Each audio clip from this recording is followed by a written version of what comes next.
এই মুহূর্তে সবথেকে একটা বড় আপডেট, তা হলো গ্যাসের বন্ধ ভর্তুকি ফেরানোর উদ্যোগ, ভোটের মাঝে উদার কেন্দ্র। অর্থাৎ গ্যাসের যে ভর্তুকি বন্ধ হয়েছিল, সেই গ্যাসের ভর্তুকি আবার নতুন করে সবার ব্যাংকে পৌঁছানো হবে। কি বলেছে আমরা একটু দেখে নেব বিস্তারিত।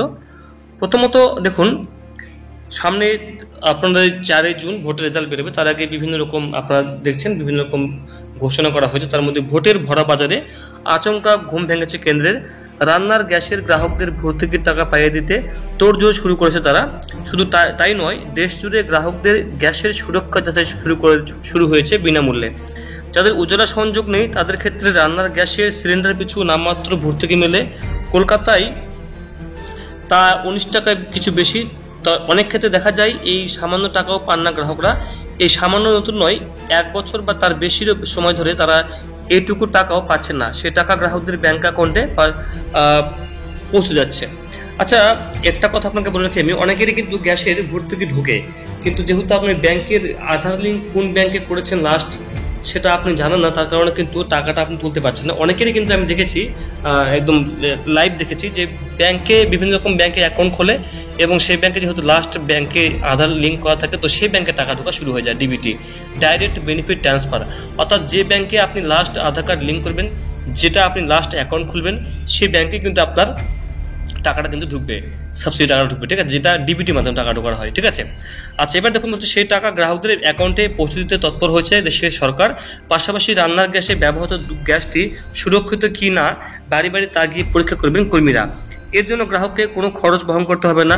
ডিলারদের মাধ্যমে প্রায় 30 কোটি গ্রাহককে এই পরিষেবা দেওয়া হবে। গ্রাহক এই পরিষেবা বিনামূল্যে পেলেও কর্মীরা প্রতি ক্ষেত্রে 50 টাকা করে পারিশ্রমিক পাবেন। আচ্ছা, ব্যাংক অ্যাকাউন্ট সংক্রান্ত কোনো সমস্যা বা অন্য কোনো কারণে দীর্ঘদিন ধরে বহু গ্রাহক ভর্তুকি পাচ্ছেন না। সূত্রের খবর, কেন্দ্রীয় সরকারের কাছে এই ভর্তুকি খাতের প্রায় 250 কোটি টাকা জমা রয়েছে। এতদিনে জট কাটিয়ে ওই টাকা গ্রাহকদের ফেরাতে উদ্যোগী হয়েছে কেন্দ্র।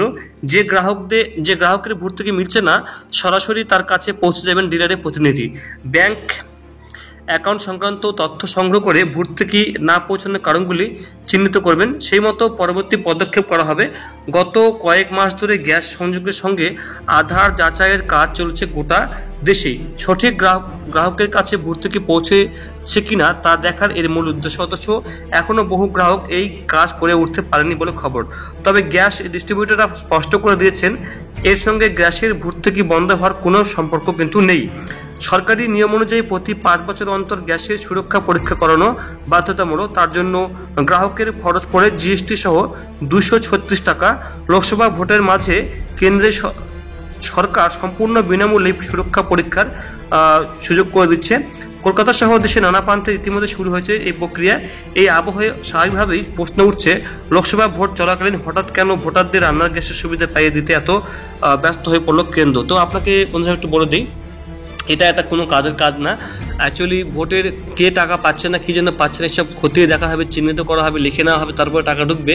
আসলে এটাও আমাকে ভাবতে মনে হচ্ছে এটা ঢুকবে কিনা আদতে, সেটাও আমার মানে কোনো রকম এটাকে আমি স্যাটিসফাই হলাম না এই খবরটা পড়ে। আপনার কি মতামত বন্ধুরা অবশ্যই জানাবেন, কেননা ভর্তুকি দিবে, এখানে আবার যাচাই করা কি দরকার আছে, তাই না? তো আপনার মতামত জানাবেন। এটা আমি খুবই আমার রাগ উঠলো এটা এই খবরটা পড়ে। Thank you.